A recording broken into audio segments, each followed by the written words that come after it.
संसद के मॉनसून सत्र की शुरुआत 20 जुलाई से होने वाली है और दिल्ली में सियासी हलचल अभी से ही है। स्पीकर ऑफिस के बाहर वो भागम भाग की स्थिति है।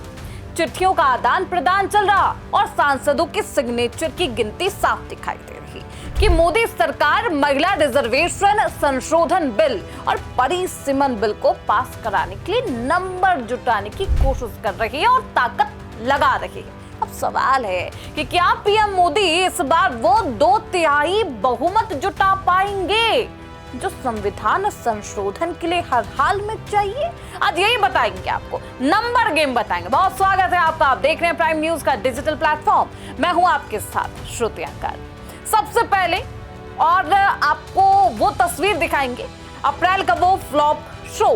संसद के विशेष सत्र में ये संवैधानिक संशोधन बिल कैसे गिर गया था, पहले वो समझिए।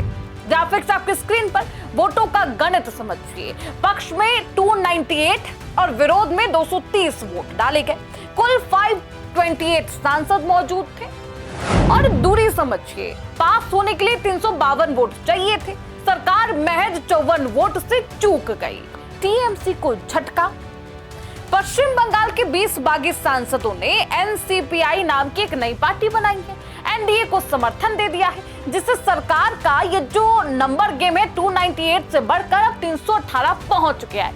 लेकिन क्या ये काफी है? आपके मन में सवाल उठ रहे होंगे कि अब तो 20 बागी मिल गए तो सब कुछ ओके हो जाएगा। देखिए, उस वक्त बिल गिरने पर पीएम मोदी ने साफ कहा था कि कल हमारे पास नंबर नहीं थे, इसका मतलब ये नहीं कि हम हार गए, आगे और मौके आएंगे। और बॉस, वो मौका अब आता दिख रहा है, क्योंकि तब से अब तक इक्वेशन बदल चुके हैं। पश्चिम बंगाल से टीएमसी को झटका लगा, जहां उसके 20 बागी सांसद एनडीए को समर्थन दे देते हैं। और इस पर टीएमसी सांसद कीर्ति आजाद ने पलटवार करते हुए कहा कि बीजेपी ने इन्हें अलग करके, इन्हें बागी करके सियासी रूप से लावारिस कर दिया, क्योंकि बीजेपी 362 का आंकड़ा पार करके महाराष्ट्र में खेला करती है और यही चाहती है कि खेला करे, परिसीमन बिल लाना चाहती है। और उनका आरोप है कि पिछले 12 साल से राजनीति में नैतिकता बची ही नहीं है। भाई, दूसरा मोर्चा महाराष्ट्र में खुल गया है, जहां शिवसेना यूबीटी के 9 सांसदों में से 6 सांसदों की टूटने की अटकल है।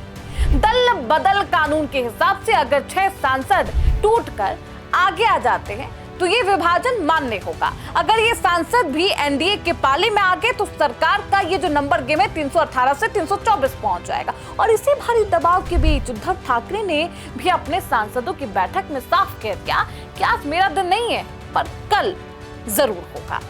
तब तक सहना होगा। जो जाना चाहे वो खुशी खुशी जा सकते हैं। मेरी शुभकामनाएं उसके साथ है। चलिए, 2/3 का फाइनल नंबर गेम आपकी स्क्रीन पर है। कुल लोकसभा सदस्य 540 सांसद हैं।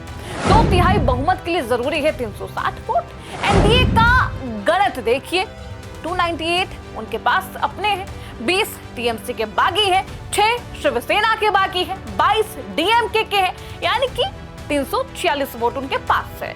अभी भी कमी है उस नंबर गेम के लिए। आपको 14 सांसद अभी भी कम नजर आ रहे होंगे। अब पूरी दुनिया की नजरें इसी पर टिकी है कि तमिलनाडु की पार्टी डीएमके पर, कि डीएमके ने संसद में कांग्रेस से अलग बैठने की मांग की है, जैसे इंडिया ब्लॉक में साफ दरार दिख रही है।